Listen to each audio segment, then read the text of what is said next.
Coucou, c'est Ishan d'InfoPro68, j'espère que vous allez bien. Alors cette vidéo va parler de l'arnaque à l'accès à distance, ce que l'on appelle en anglais Remote Control. Je vous donne les grandes lignes. Donc c'est une personne qui va se faire passer pour un technicien en informatique, qui va demander à avoir accès à distance à votre ordinateur, et le tour est joué. Mais tout d'abord, petite mise en situation réelle. Donc vous êtes sur internet, vous vous promenez sur vos sites favoris, et à un moment, il y a une fenêtre qui va surgir et qui va vous prévenir que vous avez dans votre ordinateur des virus. Et vu que tout est beau sur Internet, dans cette même page, il va vous être proposé un logiciel antivirus gratuit à télécharger et installer pour éradiquer tous ces virus. Il serait sur le gâteau, c'est certifié Microsoft. Non, en fait, cette fenêtre, c'est ce qu'on appelle un adware, donc une publicité nuisible. Et le problème, c'est que si vous cliquez dessus, que vous l'installez, pas bon. Pourquoi? Parce que ce logiciel renferme ce qu'on appelle un malware. Un malware, c'est un virus. Un malware peut avoir beaucoup de capacités. On compte à environ une soixantaine de classes de malware, pour vous dire. Et ce qui se passe, c'est qu'un malware peut voler votre historique, par exemple, peut voler vos données personnelles, il peut voler vos identifiants, il peut bloquer l'accès à votre ordinateur, il peut même complètement dézinguer Windows. Donc quand vous voulez démarrer votre ordinateur, vous ne pouvez même plus y accéder, c'est foutu. Bref, c'est une belle petite saloperie, le malware. Et donc son utilisation est vraiment très variée. Le problème pour le malware, c'est que les créateurs d'antivirus, comme Kaspersky, Avast, etc., hormis McAfee, mais je ferai peut-être une vidéo sur McAfee, eh bien, ils sont au courant de ça. Et ils font même des recherches en amont. Parce que pour qu'on puisse détecter un virus, il faut aussi savoir qu'est-ce que ce virus va faire. Parce que c'est bien beau de savoir qu'il y a un virus qui traîne, mais qu'est-ce qu'il fait concrètement? Est-ce qu'il va s'attaquer au système 32? Est-ce qu'il va s'attaquer aux données personnelles de l'utilisateur? Etc., etc. Parce qu'un virus, ça agit toujours en fond de tâche. Ce qui veut dire que vous ne voyez pas son activité, mais il est présent. C'est un peu une guerre invisible. Et les constructeurs d'antivirus donc, vont créer ce que l'on appelle une sandbox, donc un bac à sable, vont créer donc un système d'exploitation classique, vont injecter ce virus dans le système d'exploitation et vont voir comment ce virus se comporte pour mieux comprendre et surtout mieux prévenir en cas où la personne aurait reçu un virus contre son gré, par exemple avec une clé USB, et que l'antivirus puisse le détecter. Parce qu'il y a toujours le problème du faux positif, c'est-à-dire que l'antivirus va croire que c'est un virus, alors que ça n'en est pas un. Ça arrive des fois que le langage de programmation qui est utilisé se rapproche d'un virus, mais en fait, ce n'en est pas un. Et vice-versa. Des fois, vous avez des virus qui sont tellement malins qu'ils passent inaperçus. C'est le coup de, notamment, mettre un virus dans une mise à jour. Parce que un canal de mise à jour, ça va directement de l'éditeur vers le consommateur. Ou depuis le studio de développement vers le consommateur. Et ce qui se passe, c'est qu'on peut détourner ce canal pour pouvoir envoyer un virus. Alors, je vais m'en arrêter là en tout cas pour les explications parce que ce sera peut-être l'objet d'une vidéo aussi. Mais bref. Donc, une fois que vous avez installé ce malware, il va y avoir généralement l'activité d'un adware, donc un générateur de fenêtres intempestive. Et puis là, ben, comme c'est tout beau, tout magnifique, vous allez avoir une jolie petite fenêtre qui va s'afficher pour vous dire: nous savons que vous avez des virus, veuillez appeler ce numéro ou veuillez télécharger ce logiciel. Alors là, ça devient craignos. Parce que déjà, si vous appelez un numéro 09 pour une entreprise, sérieusement, je peux plus rien pour vous là. Et si en plus vous téléchargez un logiciel qui, soi-disant, a été conçu par une entreprise en informatique, je ne dis pas que c'est pas impossible, mais là, ça va être compliqué. Parce que ce que l'on appelle une entreprise qui crée un logiciel, c'est un studio de création de logiciels. C'est pas une entreprise informatique pour réparer un ordinateur. C'est pas la même fonction. Un développeur va créer une application. Un technicien informatique va réparer un ordinateur. C'est deux choses complètement différentes. Ça ne veut pas dire que l'un et l'autre ne savent pas le faire. Mais il faut bien distinguer que c'est deux métiers complètement différents dans une optique différente. Donc déjà, si vous voyez qu'une entreprise informatique vous propose son propre logiciel maison, fuyez. Je vous dis clairement, fuyez. Et je vais vous donner 3 bonnes raisons de fuir. D'une part, une entreprise en informatique va privilégier le contact avec le client. Parce que il y a plusieurs raisons à ça. C'est d'une part parce que le client, c'est quand même lui l'utilisateur de base. Donc on va lui poser la question: qu'est-ce que vous avez fait avant? Qu'est-ce qui s'est passé exactement? Pour mieux comprendre le problème. Parce que l'utilisateur ne va pas être en mesure forcément d'expliquer mot pour mot ce qui se produit ou ce qui se passe. Donc l'informaticien va devoir mener un peu une enquête, entre guillemets. C'est un peu comme aller chez le médecin. Il va devoir poser la question: quels sont vos symptômes? Et c'est quasiment ça. Et donc à partir de là, on peut mieux définir le problème. Parce que un informaticien, ou en tout cas un technicien en informatique, ne peut pas se permettre de prendre 3 heures pour essayer de comprendre quel est le problème. C'est pas possible. À côté, il y a d'autres clients qui attendent pour faire réparer l'ordinateur. Donc c'est pas possible. Et vu que l'utilisateur, lui, il utilise son ordinateur au quotidien, il est, sans le savoir, le mieux placé pour savoir ce qui s'est passé. Mais il ne le sait pas. L'utilisateur, généralement, il ne le sait pas.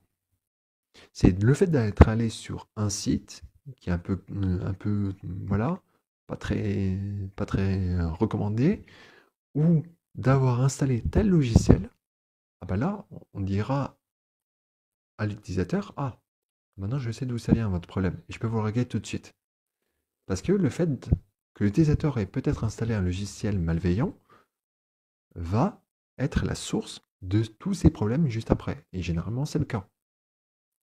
Donc il faut faire très attention de ne pas croire qu'une entreprise en informatique qui répare son ordinateur puisse proposer son logiciel maison.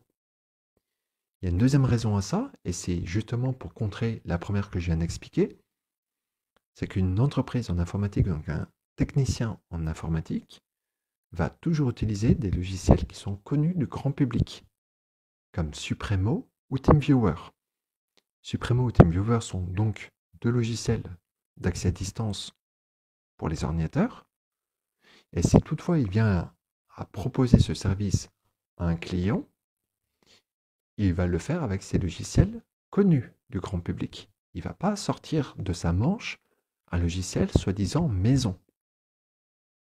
Et la troisième, qui est encore plus flagrante, vous allez voir, c'est qu'on ne propose surtout pas ce genre de travail donc à distance au premier client, à la première fois. On ne le fait surtout pas. Parce que ça pose trop de problèmes en termes de vie privée et de sécurité de l'utilisateur. Parce que le fait d'accéder à un ordinateur à distance, ça veut dire que vous avez accès à tout, à toutes ces données. Si vous voulez voler ces photos, c'est possible. Donc c'est ça le problème. Et me concernant en tout cas, et je ne suis pas le seul de toute manière, mais me concernant en tout cas, je ne propose pas ce service avant que le client me fasse énormément confiance. Parce qu'il y a une relation de confiance qui doit s'établir entre le client et moi. Le client doit avoir confiance en mes capacités, que je puisse réparer son ordinateur, que je ne suis pas une mauvaise personne ou une personne avec de mauvaises intentions. Et d'un autre côté, moi, je dois pouvoir avoir la confiance du client qu'il sait que je sais ce que je fais. C'est très important, surtout dans le monde informatique. Parce qu'il y a tellement de personnes qui se font passer pour des informaticiens, ou il y a tellement d'arnaques sur ce domaine-là, qu'il est nécessaire pour quelqu'un qui a une entreprise en informatique ou qui travaille dans une entreprise en informatique, d'avoir cette relation de confiance avec son client. Et seulement à partir de ce moment-là, par question de temps, pour le client comme pour le technicien en informatique, il peut proposer éventuellement d'utiliser un logiciel d'accès à distance. Mais ce qui veut dire aussi, alors ça c'est optionnel, mais je crois que ça devrait être obligatoire, et moi dans mon activité je le propose à chaque fois, c'est de présenter une charte de confidentialité qui stipule que dans le cadre de mon activité professionnelle, je vais être amené à avoir des données de l'utilisateur. Je vais peut-être amené à devoir transférer ces données sur un disque dur parce que je vais faire une sauvegarde des données avant de reformater, par exemple. Mais en aucun cas, je vais les garder. Et que ma responsabilité civile, donc pas professionnelle, mais civile, moi, en mon nom et prénom, je m'engage à ne pas divulguer à quiconque ces informations-là, ces données-là. Et me concernant, dès lors que je dois réparer un ordinateur ou que je dois faire même une réparation à distance pour des clients fidélisés, je présente toujours, je propose toujours cette charte de confidentialité. Pour moi, c'est important parce que ça amène déjà à un terrain de confiance entre le client et moi. Déjà, il y en a très peu qui vont le proposer parce que c'est optionnel, encore une fois. Mais moi, je considère que c'est normal que je dise à mon client, tenez, je joue carte sur table avec vous. Vous voulez avoir confiance en moi, vous faites appel à mes services, et j'ai encore eu le cas récemment, hein, un client qui m'appelle, qui me demande de réparer son ordinateur parce que juste avant, il avait contacté une autre personne qui travaille aussi dans l'informatique et qui lui a fait un sale boulot.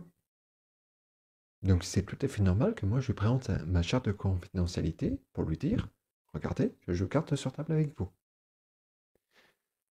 Et donc, pour revenir au sujet principal, parce que là on s'est un peu éloigné, lorsque vous avez un virus, donc de type malware ou adware, eh ben là, c'est aussi formidable. On va vous proposer donc un logiciel d'accès à distance. Et puis là, bah, c'est la face-nose pour vous pirater, hein. On va pas se mentir.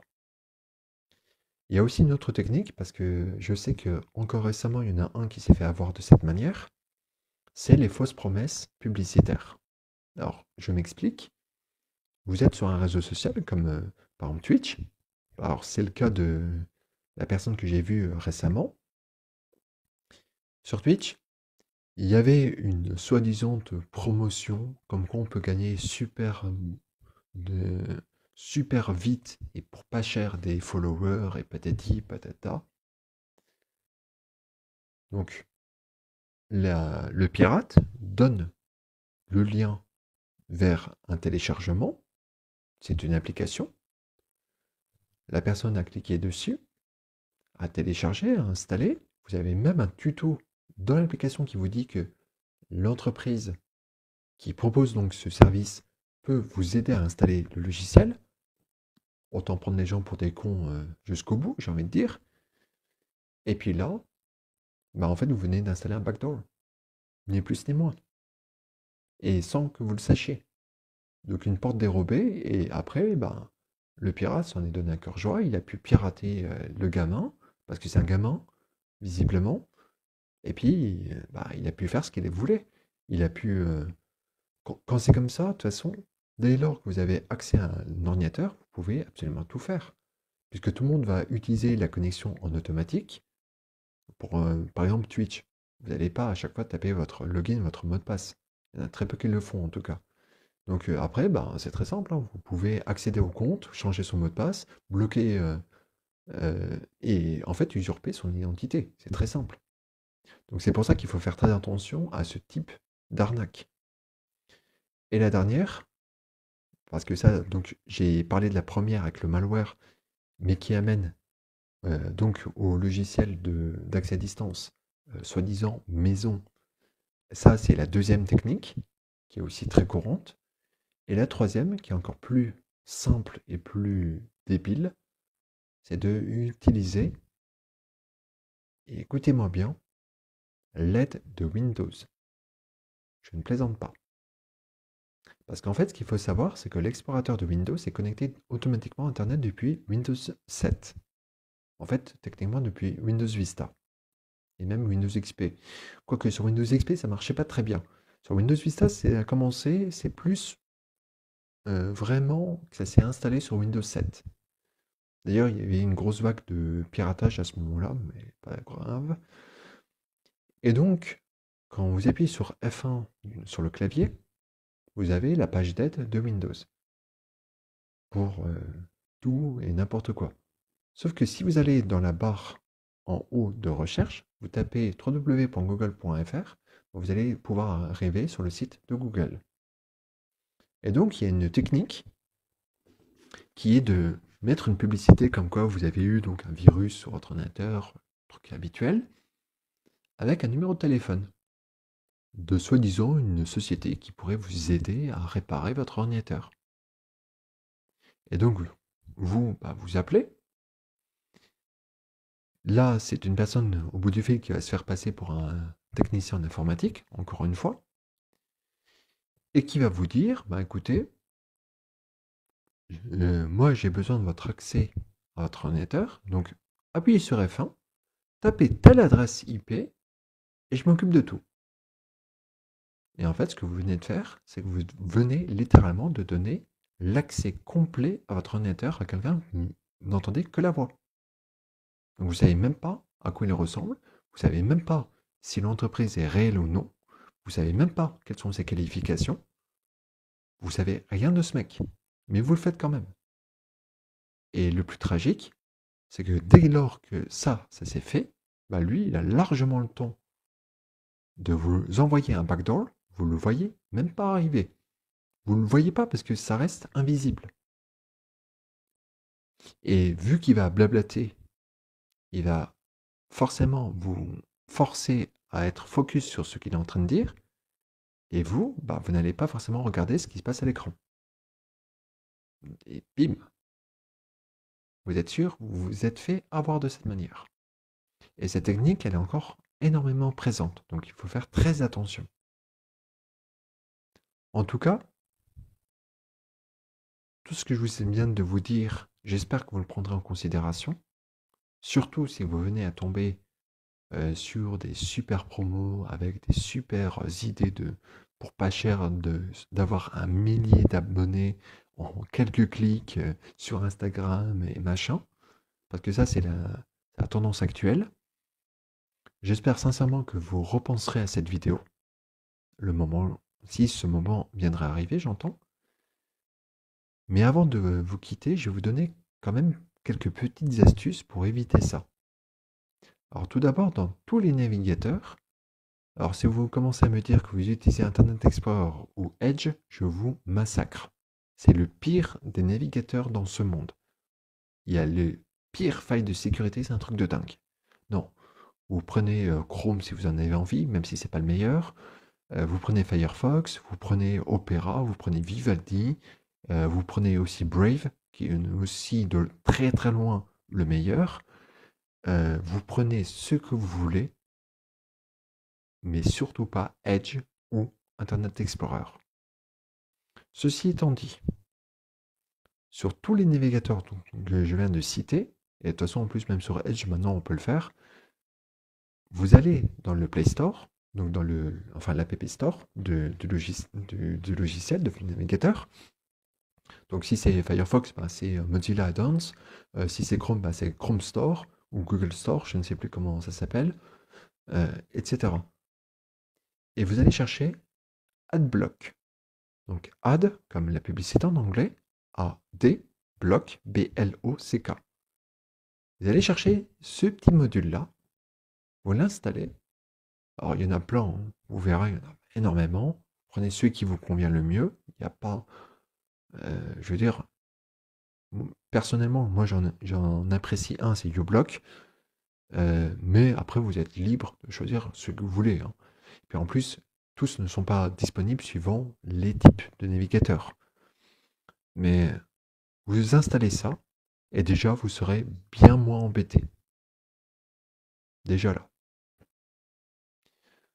Il y a une autre chose, c'est que, comme je vous l'ai dit, une entreprise en informatique qui propose de la réparation ne propose jamais son logiciel maison. Alors ça, vous le notez limite sur un calepin si vous en avez envie, mais gardez-le tout le temps en tête. Parce que c'est ça qui va vous sauver le jour où vous allez avoir, si vous n'avez pas installé un adblock, vous allez avoir une publicité, donc une pop-up, qui va vous dire qu'il y a des virus sur votre ordinateur qu'il faut appeler ce numéro-là.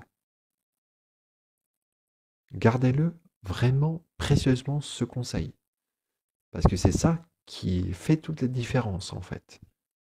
Chaque fois que vous allez avoir un logiciel qui est soi-disant gratuit, parce que rien n'est gratuit dans la vie, il ne faut pas l'oublier, il faut rester terre à terre, mais un logiciel qui est soi-disant gratuit, soi-disant miracle, vous oubliez. Vous oubliez, c'est simple. On va jouer sur votre crédulité, sur votre naïveté, et c'est comme ça qu'on vous a. C'est comme ça qu'on arrive à vous pirater, en jouant sur votre naïveté. Donc, ne soyez pas naïf. Gardez les pieds sur terre. Parce que c'est vrai, ça fait peur, hein. Avoir une grosse pop-up qui vous dit attention, votre ordinateur est infecté, avec un compte à rebours, avec des alarmes partout, avec une décoration, mais c'est limite chaotique, hein, c'est limite la fin du monde.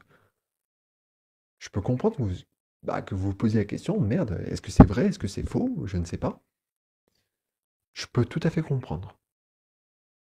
Et c'est pas parce que vous avez Windows ou macOS que ça va pas vous arriver, hein. Même sur macOS ça existe. Mais je peux comprendre. Mais n'oubliez jamais d'être terre à terre. Si vous avez vraiment un virus, vous ne le voyez pas. Donc c'est pas pour qu'une fenêtre surgisse comme ça et vous prévienne comme quoi vous avez des virus. Parce que déjà là, ça devrait vous faire porter réflexion. Si la fenêtre elle apparaît pour vous dire que vous avez des virus, ça veut dire que quelque part, il y a quelqu'un ou un système en tout cas, ce qu'on appelle un bot, donc un robot, ça veut dire qu'il l'a détecté. Donc ça veut dire que vous n'êtes pas forcément sur la bonne page. Puisqu'on peut savoir que éventuellement vous avez des virus sur votre ordinateur. C'est un peu logique. C'est que quand vous allez sur votre boîte mail, il n'y a pas votre navigateur qui va vous poser la question, ou la page de votre navigateur de votre boîte mail, qui va vous poser la question, est-ce que vous voulez lire les mails? Non. C'est vous qui allez cliquer sur les différents mails que vous avez pour les lire. Bah là, c'est le même principe. C'est que si vous voyez une fenêtre surgissante qui débarque de nulle part et qui vous dit comme quoi vous avez des virus, bah vous n'êtes pas forcément sur le bon site. Tout simplement. Vous voyez que les arnaqueurs et les fraudes et les pirates sont vraiment débiles. Mais c'est un moyen de pression psychologique qui est tellement fort quand on ne fait pas attention à tous ces codes-là, que forcément, bah, on tombe dans le panneau, et puis c'est, voilà, c'est la fin pour vous, quoi. Vous faites arnaquer, mais en deux-deux. Parce qu'en plus, un informaticien ne va que très peu parler, va vous faire un résumé, mais il va très peu parler pendant son intervention. Alors que là, le mec, mais il vous bombarde, mais à 100 sous de l'heure, au téléphone, et vous bombarde d'informations de ce qu'il va faire, et patati, et patata. Et vous, bah, comme vous comprenez peut-être un mot sur deux, parce qu'il va utiliser des langages qui sont parfois même inexacts dans leur façon de parler, il va utiliser des termes un peu spécifiques que vous ne comprenez même pas, vous n'allez même pas chercher à comprendre, et vous allez être complètement dans une vague de blabla, bah, comme je suis un peu en train de faire en ce moment avec cette vidéo. J'étais en train un peu parce que bon, la vidéo est un peu longue là, mais je m'étends un petit peu aussi. Je m'en excuse d'ailleurs, mais c'est vraiment très important que vous soyez au courant de tout ça. Sur ce, je vais m'en arrêter là. Gardez à l'esprit qu'il y a des solutions. Un problème, une solution, tout le temps. Donc si vous avez besoin d'aide, n'hésitez pas. Vous savez qu'il y a le site infopro68.fr. Il est toujours mis en fin de vidéo, de toute manière. Il y a aussi ben, Facebook, WhatsApp. Enfin, WhatsApp, c'est plus réservé pour les clients fidèles. J'espère que vous comprendrez. Mais voilà, il y a TikTok. Vous pouvez me contacter assez facilement. En tout cas, il y a la boîte mail aussi. Donc n'hésitez pas. Si vous avez des doutes, si vous avez des questions, n'hésitez pas. En attendant, portez-vous bien. Et puis, ben, à bientôt. Allez, ciao.